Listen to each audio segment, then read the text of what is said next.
Shalom, puji Tuhan, hari ini kita bertemu lagi di channel Bukit Sion, di kesaksian hidup saya yang ke-23.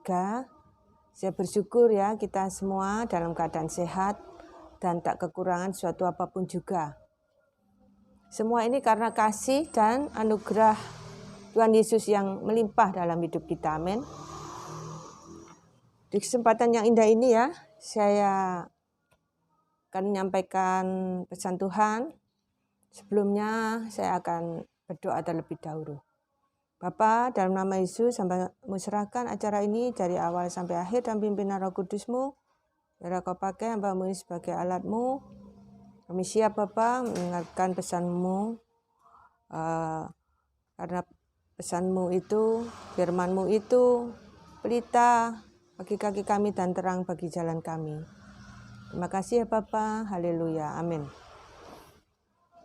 Di kesempatan yang indah ini ya, saya akan menyampaikan tema yang berjudul apa pesan Tuhan melalui kitab Kidung Agung. Ya, jadi kita boleh belajar ya, mengetahui pesan Tuhan melalui kitab Kidung Agung ini.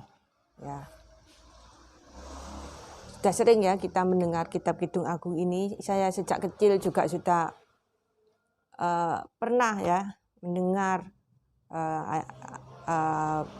guru sekolah minggu saya ya, atau dari gereja ya, sejak saya remaja juga sering ya mendengar khotbah tentang yang diambil dari kitab Kidung Agung ini ya. Jadi ini bukan hal yang baru ya, bukan sesuatu yang baru, tapi sering kita dengar. Tapi kita kurang memahami ya, apa pesan Tuhan yang terkandung dalam kitab Kidung Agung ini. Mari kita belajar ya, apa pesan Tuhan melalui kitab Kidung Agung ini ya. Jadi kitab Kidung Agung ini merupakan kumpulan puisi cinta ya, yang ditulis oleh Raja Salomo ya.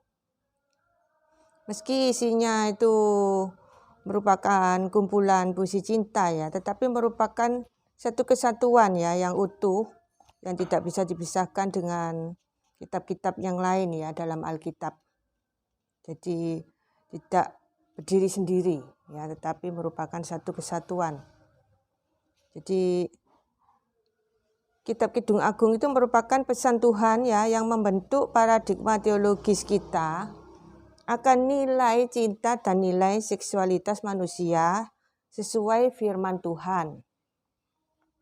Ya, saya ulang ya, jadi kitab Kidung Agung merupakan pesan Tuhan yang membentuk paradigma teologis kita akan nilai cinta dan nilai seksualitas manusia yang sesuai firman Tuhan. Di sini kita akan belajar ya, ada dua level yang sangat fundamental dalam mempelajari apa pesan Tuhan ya melalui kitab Kidung Agung ini. Ada dua level yang sangat fundamental, yaitu level teologis dan level sejarah. Kita akan belajar pelan-pelan ya, dua level ini. Kita masuk ke level teologis dulu. Jadi di level teologis ini ya, kita harus tahu bahwa cinta dan seksualitas itu sebagai karunia Tuhan atau gift dari Tuhan ya, yang harus kita syukuri. Dan nilai dari cinta dan seksualitas manusia itu tidak lepas ya dari nilai harkat, martabat dan jati diri manusia. Itu tidak bisa dipisahkan. Ya, jadi itu merupakan satu kesatuan. Jadi kita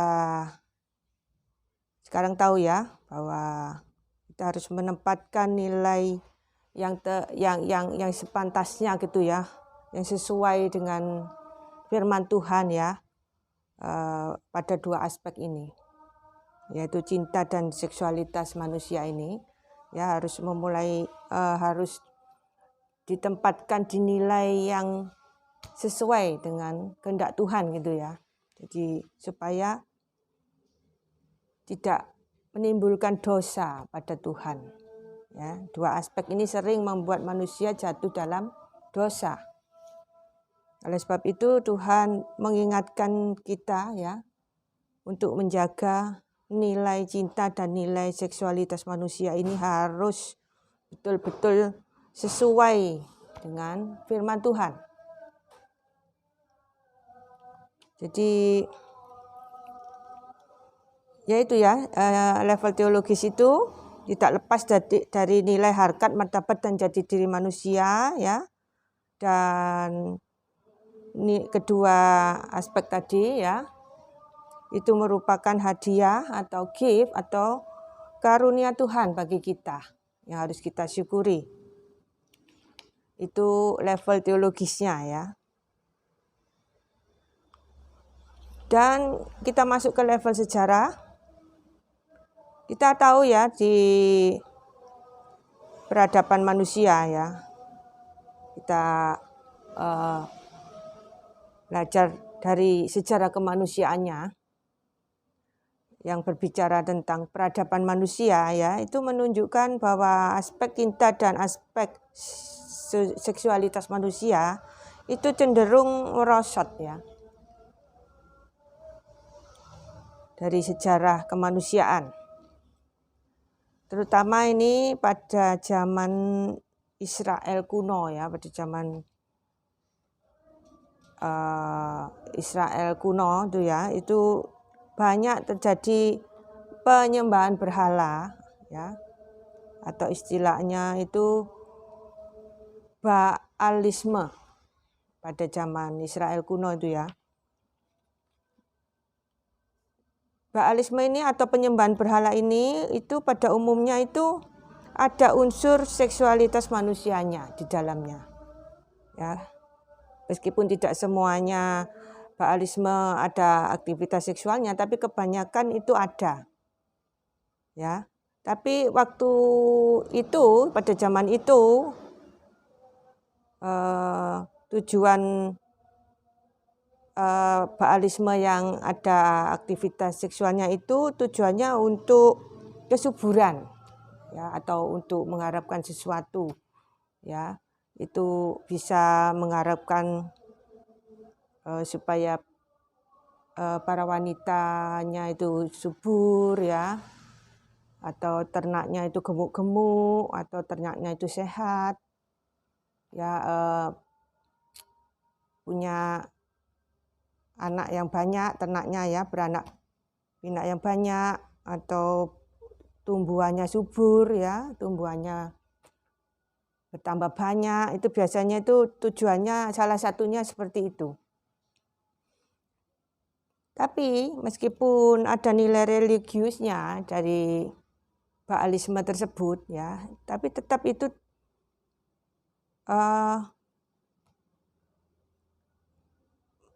itu nilai religius penyembahan berhala. Jadi itu tidak sesuai dengan firman Tuhan. Ya, jadi kita tahu ya bahwa Baalisme itu juga tidak sesuai ya dengan monoteisme Yahudi pada saat itu ya. Jadi oleh sebab itu kita harus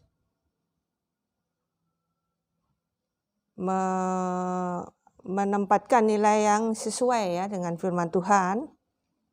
Jadi cinta dan seksualitas itu sesuatu yang sakral ya, yang hanya boleh dilakukan dalam wadah pernikahan yang kudus ya, yang sesuai firman Tuhan, yaitu pernikahan yang monogami ya. Jadi itulah pesan Tuhan ya melalui kitab Kidung Agung itu, bahwa kita harus belajar ya menempatkan nilai cinta dan seksualitas itu pada tempatnya ya, sesuai dengan kehendak Tuhan ya, bahwa Tuhan memberi kita cinta dan seksualitas itu harus dalam wadah pernikahan yang kudus yang memuliakan nama Tuhan, dan pernikahan yang monogami.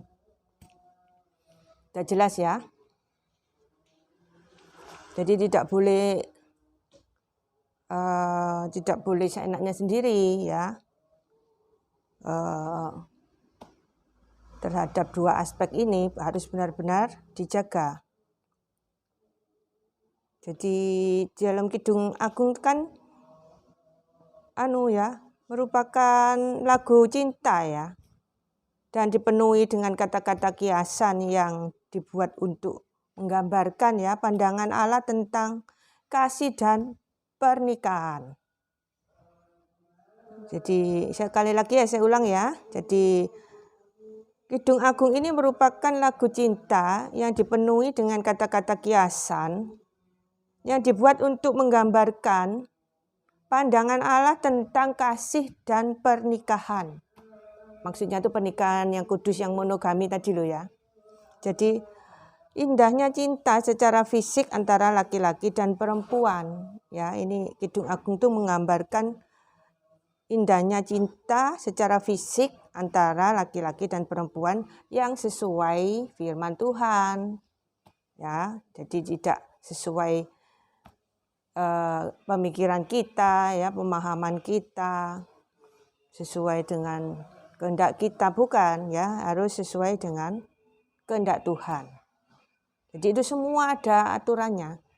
Jadi Alkitab itu komplit ya.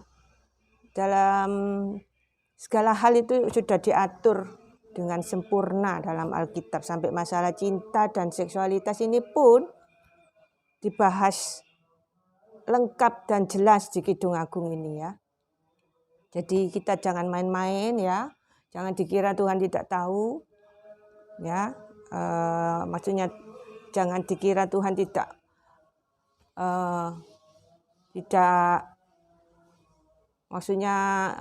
sampai Tuhan lupa ya membahas masalah cinta dan seksualitas ini, tidak mungkin ya. Tuhan itu dalam penciptaan manusia itu sudah dilengkapi dengan cinta dan seksualitas. Oleh sebab itu harus satu kesatuan yang utuh ya. Waktu Tuhan menciptakan manusia, itu Tuhan memberi gift ya, cinta dan seksualitas itu harus digunakan ya dalam pernikahan yang kudus. Ya, itu sudah diset oleh Tuhan, disetting oleh Tuhan dari awal penciptaan. Jadi manusia diberi karunia Tuhan yaitu cinta dan seksualitas itu tadi ya, itu satu paket. Dan cinta dan seksualitas manusia itu boleh dinikmati dalam wadah pernikahan yang kudus, yang memuliakan Tuhan. Dan pernikahannya itu pernikahan yang monogami. Itu bukan saya yang ngomong ya, monogami itu Tuhan yang ngomong. Ada ayatnya di Alkitab ya. Saudara bisa baca sendiri ya di rumah. Bahwa Tuhan itu punya ketetapan bahwa pernikahan itu pernikahan monogami. Ya. Karena itu kehendak Tuhan ya, kita tidak boleh protes, tidak boleh berdebat ya. Karena itu sudah ketetapan Tuhan yang paten, yang tidak bisa diganggu gugat. Itu suatu hukum juga ya. Ada 10 perintah Tuhan jangan berzina. Itu maksudnya bahwa pernikahan itu tidak boleh lebih dari satu istri untuk selamanya. Ya, itu maksudnya jangan berzina. Penjelasan lebih lengkapnya itu sudah pernah saya bahas ya di video kesaksian saya yang lalu-lalu ya, bahwa Tuhan itu memang sudah menetapkan manusia untuk menikah sekali seumur hidup, kecuali pasangannya meninggal dunia. Itu boleh menikah 2 kali ya, atau menikah lebih dari 1 asal pasangannya meninggal dunia. Jadi kitab ini ya, saya lanjutkan ya, melambangkan cinta Tuhan kepada orang Israel. Ya, jadi tafsiran ini mungkin didasarkan pada kitab Hosea ya, pasal 1 sampai pasal 3. Itu bisa saudara baca di rumah ya, karena ayatnya panjang. Saya kasih garis besarnya saja ya kitab Hosea ini. Jadi betapa besarnya ya cinta Tuhan Yesus itu ya pada orang Israel ini digambarkan melalui kitab Hosea ini ya. Melalui kehidupan pribadi Nabi Hosea. Ya, jadi kitab Hosea ini menceritakan tentang kehidupan pribadi Hosea dengan istrinya Gomer yang seorang pelacur itu ya. Bukannya Gomer ini menjadi setia ya kepada suaminya yang memaafkan dia ya serta mengasihi dia, tapi Gomer ini justru kembali kepada kekasihnya yang dulu ya. Jadi sangat menyakitkan hati suaminya yaitu Nabi Hosea. Padahal ini Gomer ini sudah menikah dalam pernikahan kudus loh ya dengan Nabi Hosea ini. Sudah diberkati Tuhan ya, sudah sesuai firman Tuhan ya. Nabi Hosea ini menikahi Gomer itu istri pertama ya. Bukan istri kedua atau istri ketiga ya, tapi Gomer ini istri pertamanya Nabi Hosea. Jadi meskipun demikian ya Nabi Hosea ini seorang yang tekun ya, dan ia pun dengan penuh belas kasihan berusaha membawa Gomer kembali. Sama halnya dengan Gomer Israel yang sama seperti perempuan jalang mengejar kasih, tanda petik ya, kasih dalam tanda petik, yang lain. Dan bukannya menjadi setia dalam pernikahannya kepada Allah, pernikahan tanda petik juga ya, pernikahan kepada Allah. Namun pemberontakan yang ada ya, yang dilakukan Gomer, pemberontakan, kemurtadan ya, dan perzinahan ya dengan laki-laki lain. Ini diumpamakan itu bangsa Israel itu yang sudah dikasih Tuhan dengan luar biasa ya. Tapi bangsa Israel ini masih saja ya mengasihi ya apa itu berhala. Ya, mencari kasih dari ilah lain. Padahal Allah Israel ini sudah mengasihi bangsa Israel itu dengan sangat besar ya. Kasih Allah pada bangsa Israel itu tidak bisa dilukiskan dengan kata-kata, saking besarnya ya. Tapi bangsa Israel ini mencari kasih pada berhala.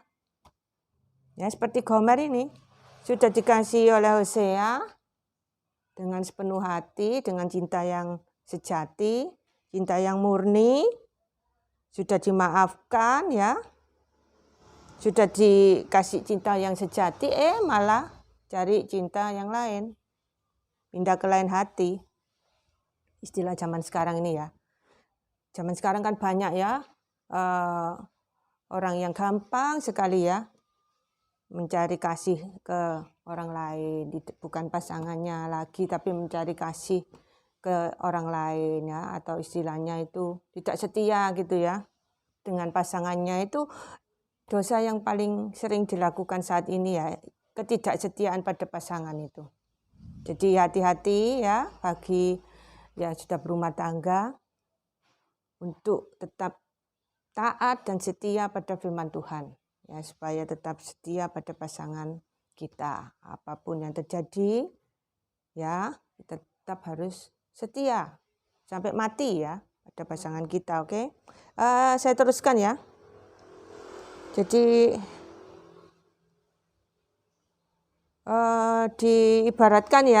diibaratkan itu Israel itu dan Allah itu ada hubungan yang erat gitu ya, hubungan yang sangat dekat gitu ya. Kasih Allah pada bangsa Israel ini digambarkan sebuah hubungan pernikahan gitu ya. Jadi karena bangsa Israel ini tadi berontak, murtad ya, dan melakukan perzinahan secara rohani atau menyembah berhala ya, akhirnya akhirnya memberi jalan ya bagi kasih Allah. Akhirnya Hosea menguraikan secara garis besar ya pemulihan atas Israel. Jadi Tuhan tidak menghukum bangsa Israel meskipun bangsa Israel pindah ke lain hati tadi ya. Tapi dengan kemurahannya ya Tuhan masih mengampuni ya bangsa Israel, masih memberi kesempatan terakhir mungkin ya dengan memberi pemulihan bagi bangsa Israel. Seperti Hosea ini ya, saat Gomer kembali ke tempat pelacurannya, Nabi Hosea ini mengambilnya kembali. Itu berarti sama dengan Allah yang mengambil kembali bangsa Israel yang terhilang tersebut ya, dipulihkan. Ya, bangsa Israel ini dipulihkan.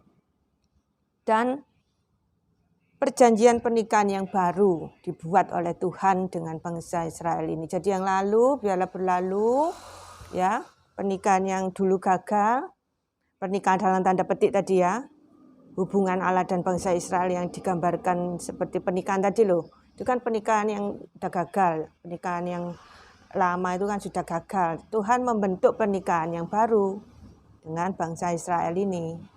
Gitu ya. Jadi Hosea demikian juga Hosea tidak menceraikan Gomer ya, meskipun Gomer kembali ke rumah bordir ya, kalau zaman sekarang ini rumah bordir atau apa itu ya, rumah-rumah tempatnya wanita atau nasusila itu ya. Tapi Nabi Hosea ini mengambil kembali loh si Gomer ini dengan memberikan imbalan yang lumayan banyak ya untuk mengambil Gomer ini. Tidak bisa mengambil gratis, istrinya sendiri loh padahal ya, tapi sudah terikat perjanjian di rumah bordir tersebut, jadi harus membayar ganti rugi ya, atau harus ada pengorbanan yang harus dikeluarkan Nabi Hosea ini. Tapi Nabi Hosea dengan senang hati ya memberi apapun dia berikan asal si Gomer ini bisa dia pulihkan ya kehidupannya. Dia kasih lagi ya. Dia punya harapan yang besar ya untuk hidup bersama Gomer dengan lebih baik lagi ya, dengan diberkati Tuhan lebih lagi dalam kehidupan rumah tangganya. Itu sungguh luar biasa ya kisah Nabi Hosea ini. Ya itulah ya gambaran bahwa kitab Kidung Agung itu melambangkan cinta Tuhan yang luar biasa ya, yang dahsyat bagi bangsa Israel. Ada lagi ya di kitab Yeremia 2 ayat 20. Mari kita baca bersama-sama. Ya bacakan ya. Sebab dari dahulu kala engkau telah mematahkan kukmu, telah memutuskan tali pengikatmu, dan berkata, aku tidak mau lagi diperbudak. Bahkan di atas setiap bukit yang menjulang dan di bawah setiap pohon yang rimbun, engkau berbaring dan bersundal. Amin. Di ayat Yeremia 2 ayat 20 ini ya, meskipun ya bangsa Israel ini seperti seorang pelacur atau seorang wanita yang bersundal ya, maksudnya bangsa Israel ini kan mendukakan hati Tuhan ya, jatuh dalam dosa lagi,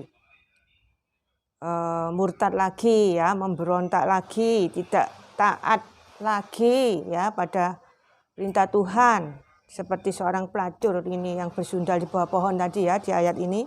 Tapi Tuhan tuh masih ya mengasihi bangsa Israel, meskipun bangsa Israelnya ini ibaratnya seperti seorang pelacur ya, yang sedang bersundal di bawah pohon, pun Tuhan masih memulihkan loh ya bangsa Israel ini. Luar biasa ya.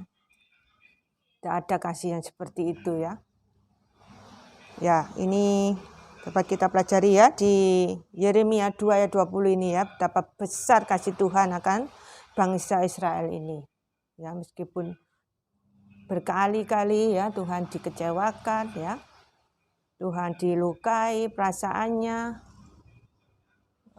Tapi Tuhan tetap ya memulihkan bangsa Israel karena cintanya yang besar ya pada bangsa Israel ini bagaikan hubungan suami istri. Ya. Jadi itulah penjelasan dari kitab Kidung Agung ya, bahwa ada pesan Tuhan di dalam kitab Kidung Agung ya. Betapa cinta Tuhan pada kita sebagai anak-anaknya itu sangat besar ya. Dan kita dengan Tuhan Yesus itu punya hubungan yang sangat dekat, yang sangat erat ya, bagaikan hubungan suami istri gitu loh maksudnya di Kidung Agung ini. Ya, apapun juga tidak bisa memisahkan cinta Tuhan pada kita. Amin. Luar biasa ya, kita bersyukur ya. Kita mendapat karunia yaitu cinta Tuhan yang kekal, yang tidak pernah meninggalkan kita ya, selalu sabar ya menanti kita bertobat. Selalu sabar, kita sering ya mendukakan hati Tuhan, sering membuat Tuhan menangis mungkin. Tuhan kan punya perasaan, Tuhan adalah Tuhan yang hidup, sama seperti kita, punya perasaan. Berapa kali kita melukai perasaan Tuhan, tak terhitung. Tapi Tuhan begitu cinta mati pada kita, amin. Luar biasa. Oke, kita lihat di Yeremia 3 ayat 5. Saya bacakan ya. Untuk selama-lamanya kah ia akan murka, ia huruf besar ya, atau menaruh dendam untuk seterusnya? Demikianlah katamu, namun engkau sedapat-dapatnya melakukan kejahatan. Amin. Jadi maksudnya itu meskipun kita sering melakukan kejahatan, ya, tapi Tuhan itu tetap cinta pada kita, tidak akan pernah luntur. Luar biasa ya, cinta Tuhan pada kita itu tidak pernah luntur sedikit pun. Ya, meskipun kita sering melakukan kejahatan pun di ayat ini ya, dikatakan bahwa kita itu sering loh melakukan kejahatan, kita nggak sadar loh. Dan ini ternyata sering melakukan kejahatan. Ya, lupa bertobat. Oleh sebab itu mari kita introspeksi diri ya, kita harus bertobat jika kita melakukan kejahatan, sekecil apapun kejahatan itu ya, kita harus segera bertobat. Ya, dan Tuhan pasti memulihkan kehidupan kita. Ya, meskipun masa lalu kita amburadul tidak karuan ya, cerita kita di masa lalu itu jelek, pokoknya memalukan mungkin ya. Tuhan tidak bodoh masa lalu kita, tidak bodoh cerita kita ya. Tuhan sangat mencintai kita, Tuhan menerima kita apa adanya kita, amin. Asal kita mau bertobat, Tuhan pasti melimpahkan cintanya yang luar biasa tadi ya. Menumpahkan rasa cintanya yang dahsyat tadi pada kita, amin. Luar biasa ya, kita bersyukur ya. Kita bersyukur mendapat karunia Tuhan yang berupa cinta Tuhan yang luar biasa ya. Saat